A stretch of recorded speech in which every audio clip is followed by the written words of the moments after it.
patriarchy, so he doesn't cook. It is in focus. Christian V needs to focus.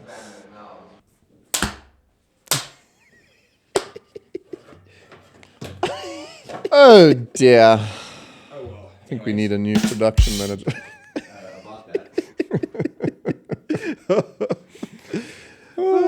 How about that? Oh my dear. Okay. Episode 2, Russia. So what are we, Soviets now? We are Soviets. I am Vladimir Ilyich Ulyanov. There is, I still hear an Olivia somewhere. Vladimir Ilyich Ulyanov. Ulyanov. Yeah, no, I don't have any Russian as far as I know. To my knowledge. No, I only speak Zulu. A little bit of English. Teeny tad bit. Teeny weeny. I went. Okay, episode 2, Russia.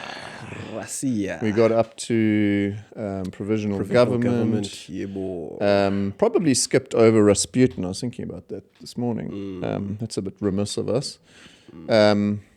Because it sort of ties into the resentment towards the royal family, the Tsar and that.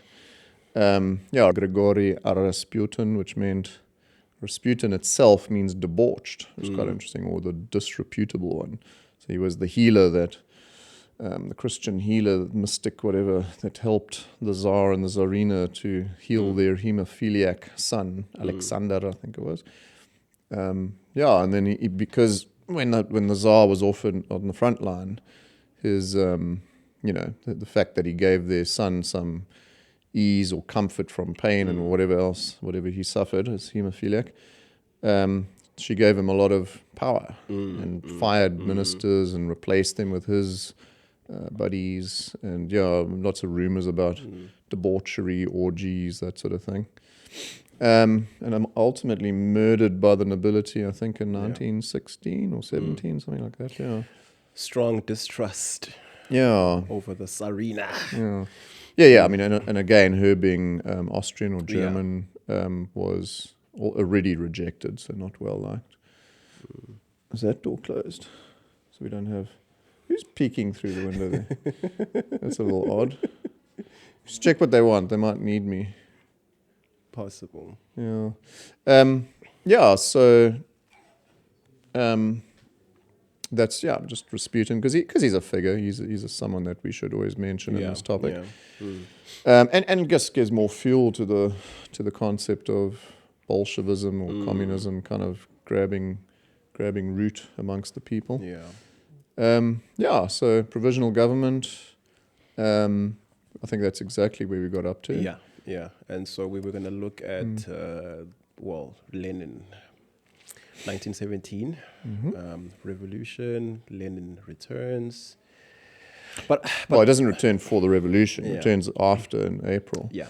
But I think maybe let's look at communism as well. It's a good place to start.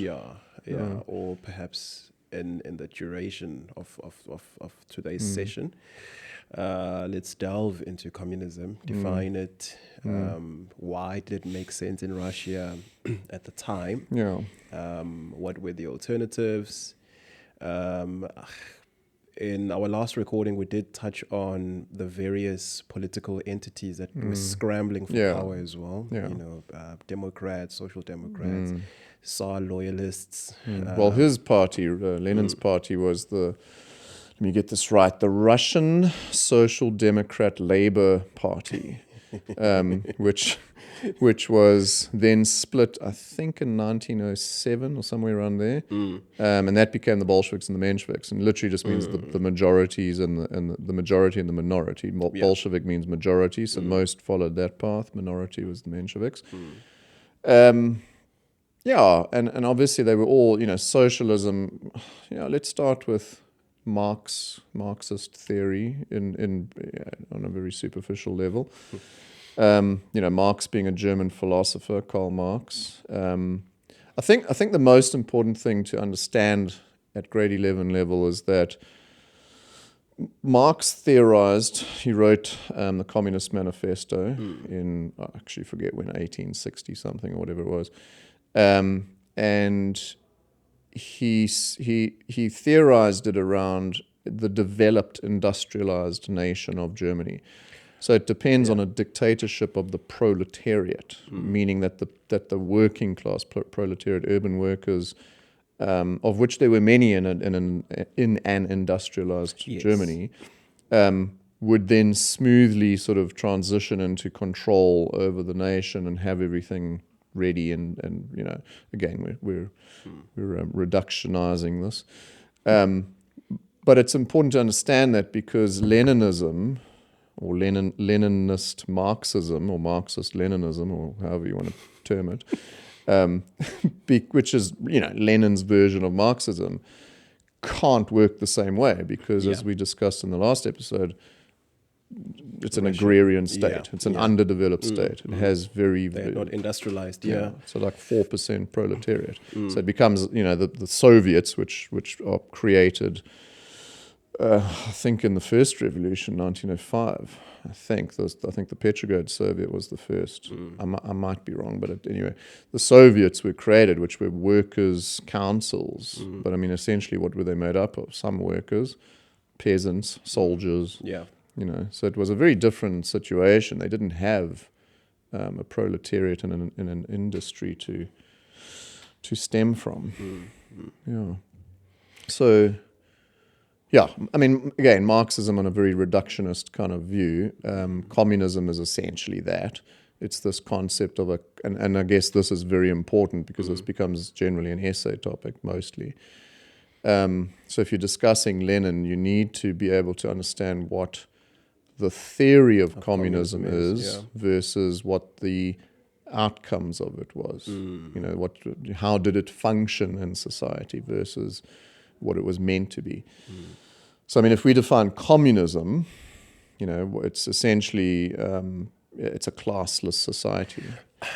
I do find that that's probably the safest way of defining it. Otherwise, the lines get blurred very easily. Just going back to one of the examinations we marked recently. Everybody's equal and paid the same. No. But yeah, I mean, it's equality as a concept, yes, in terms of a classless society. It doesn't mean everyone is going to have exactly the same. It means essentially those who are in society provide what they have and are provided for with what they need. But it's never the case. It's purely theory. It's a very utopia theory, but in application, I mean, historically, which nation has actually ever succeeded in implementing communism? Yeah, there hasn't. I mean, there's never been an actual communist state, because a communist state would mean ultimately, through Marxist theory, a dictatorship of the proletariat. So you wouldn't actually have a government. Your government would dissolve after your your middle class uprising.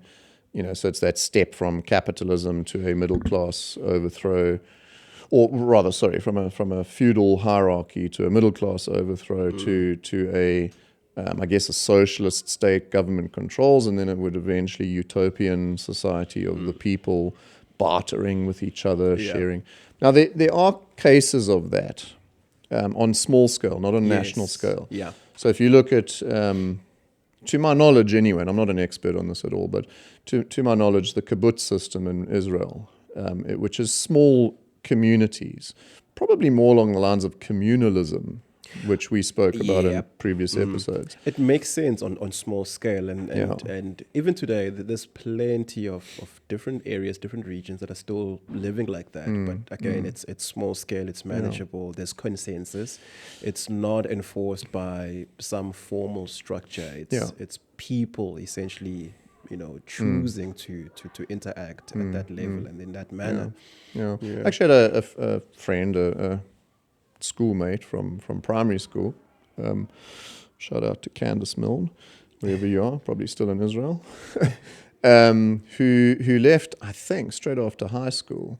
Ended up getting married then, whatever. And occasionally, I think she told me about that kibbutz system that basically it's as simple as that. It's a barter system where basically people just produced what they were good at. So if you were a childminder, you had a creche, and people paid you with, I don't know, whatever they grew in their maybe little subsistence farming, and there weren't any banks at that point. I think the last time I spoke to her, probably 10 years ago, she mentioned something about banks starting.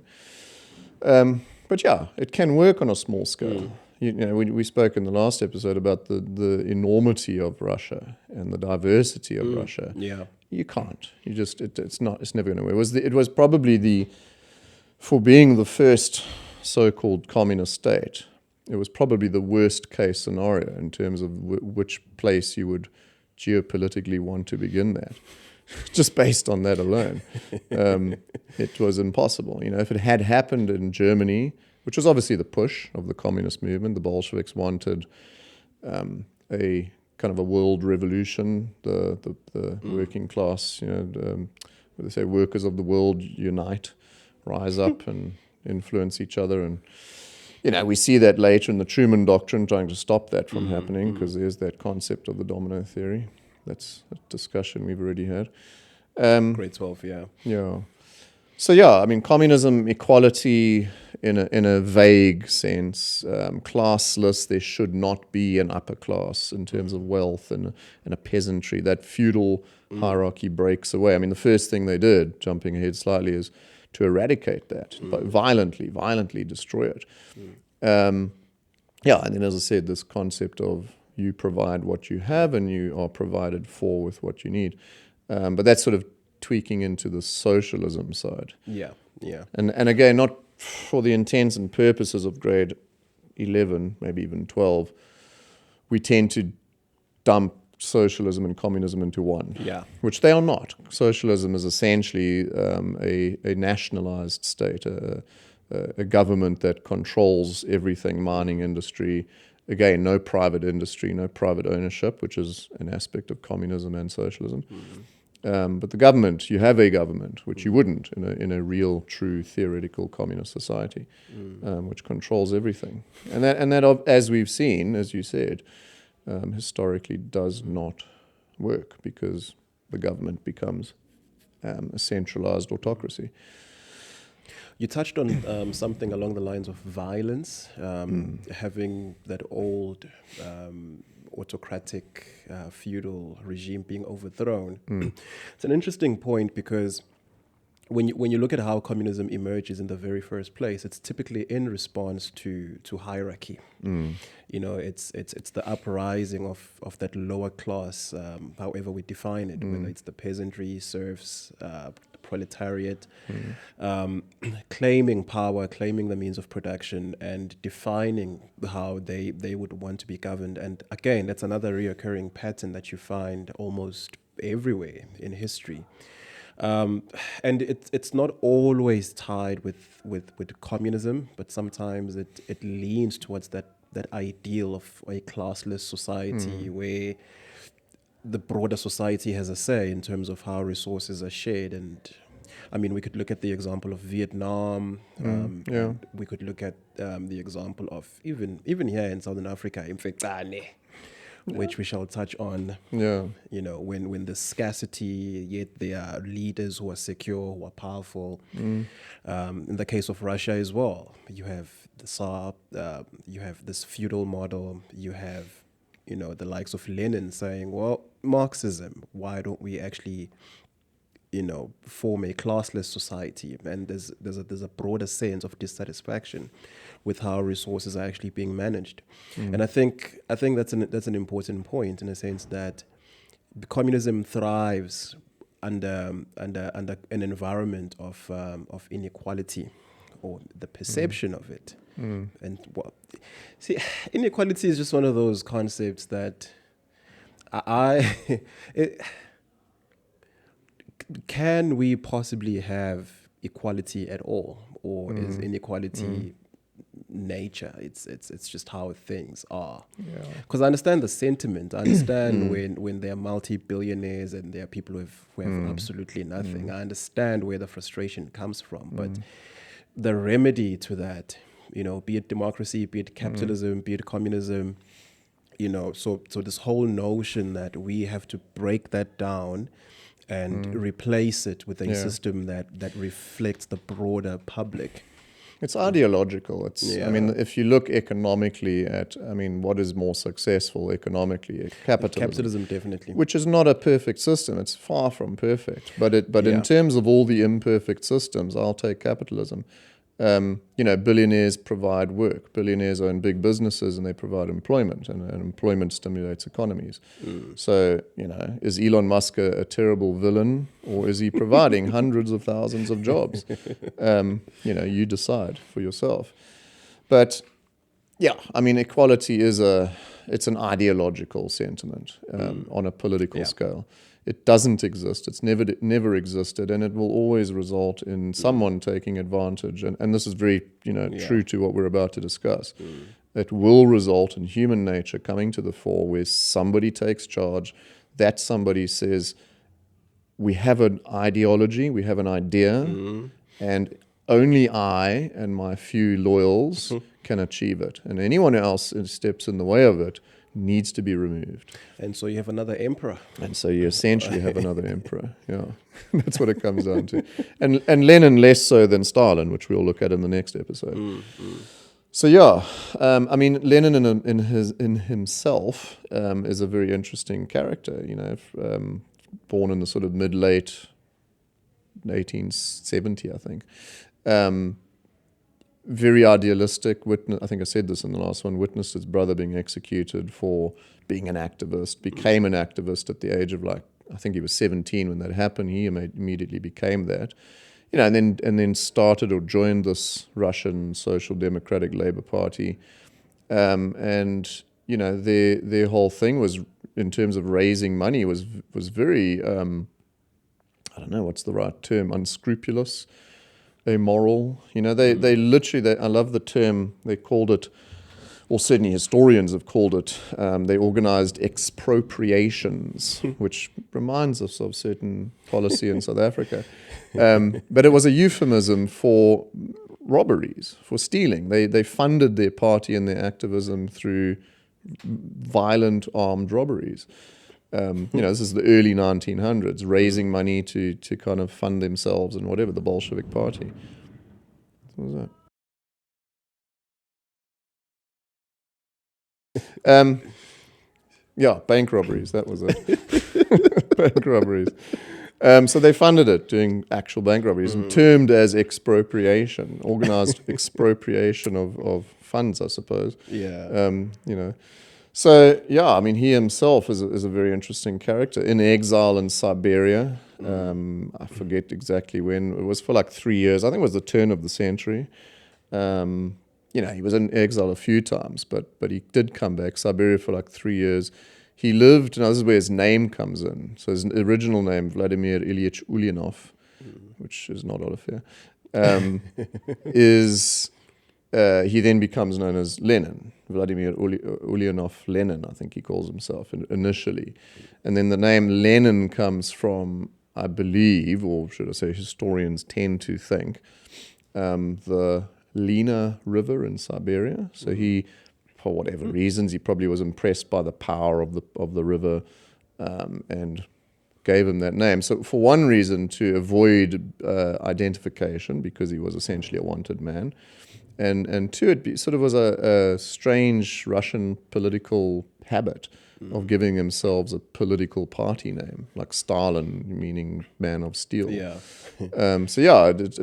seems to have been named after the Lena River, which I guess to him emphasized power. The power of the river, I don't know. Just, trivia. So then 1917 April, after the revolution, February spontaneous revolution, wasn't planned by anyone. Lenin wasn't even there. He was in exile in Germany or Switzerland. Where was he exactly? I think it was there. And obviously felt that the time was right to return, because the mood had changed, revolutionary mood. He was a revolutionary, and comes back on the railroads, enters into the fray, He's allowed back by the provisional government as sort of a token of good faith, I suppose, because it wasn't a proletariat provisional government. The government was still middle class, capitalist, which was very much, anti-Bolshevik. And I suppose one could argue that that's probably the most important train ride of the 20th century, because ultimately that's what leads to the entire Cold War beyond that, which we've discussed. It leads to GPS, satellites, cell phones, everything we have, and there's a story behind that, maybe for another day. Well, the Cold War is what sort of pushes that space race and so on. Anyway, so he returns, and he obviously on his way back he writes his I think it was on a serviette, he writes his April thesis. Peace, bread, and what land? Peace, land, bread, and then obviously an end to the provisional government. Probably most importantly, although they all are, the concept of power to the Soviets, which is sort of, again, looking at how Leninism has to adapt Marxism, because Marx's dictatorship of the proletariat is not possible. So power to the Soviets is this agrarian adaptation, because Soviets, as we said, are sort of workers' councils, but they are represented by what little proletariat there are, soldiers and peasants, people of the area. So Soviet would be, I always describe it as sort of a municipality, kind of in terms of the people representing that area, just normal people. Councils, a council of just people. And each area is represented by that, and so that becomes very popular at that point. And obviously, as a socialist leader, a communist leader, this concept of the people being in charge, it's very important. The Soviets are the people you want to impress as the working class. So he comes in, but he's not ready to take control of anything. I don't know if one could state that he immediately wanted control, if it was ever in his immediate plans. I mean, he certainly would have seen the provisional government as a temporary thing, because they were middle class, bourgeois. I think his ascension to power would have been a bit more reactive than staged or planned. Well, the October Revolution is staged and planned. I don't know, you'd have to delve into that, but I don't know if when he returned, he thought, okay, I'm now going to be the leader of Russia. Over, I think it was reactive initially. While there might have been certain ideas, certainly with the April thesis, but not in the sense that he would have wanted to seize power immediately. I don't hold that view, but I think it's worth digging into. Yeah, absolutely. It'd be an interesting dive. So there isn't a lot of, I don't know what that means. We have, that camera's gone. We've got 8 minutes left on that camera. So press record. No, it's gone. There's no memory left on the memory card. And during the whole monkey thing, this went down and I completely lost focus, and so we lost about 2 minutes. There's going to be like a 2-minute gap.